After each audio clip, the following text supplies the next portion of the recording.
Hi guys, nagluluto po ako ng sarili kong version na bok choy.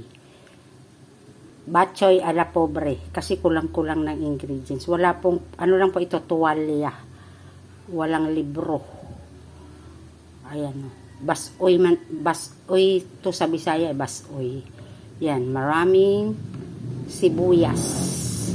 Yan, ito po siya oh. Nilagyan ko lang po ng konting laman tsaka atay. Pasensya na po sa hindi kumakain ng atay. Pero kami po naman kumakain. Okay naman kami. Yan. Para po ito sa pananghalian. Kasi medyo umuulan. Magsasabaw naman tayo. Yan. Paborito tong ipaluto ni papa ko sa mama. Kay mama dati. Kaya nung natitikban ko to doon. Parang nung nandito na ako sa Pangasinan. Parang mamimiss mo din yung luto niya. Kinakain mo noon. Kaya, yan. At saka, ito yung mga, nabili ko nga sa mall na laman loob na pin-pressure cooker. O, pin-freezer lang siya.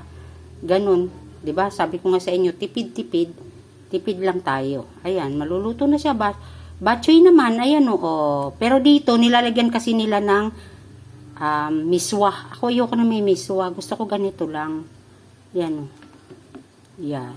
Sabi nung iba, papaitan daw tsaka ano ba yun? Basta may mga ganun silang sinabi. Ito hindi, as in bok choy lang talaga. Okay. Thank you for watching.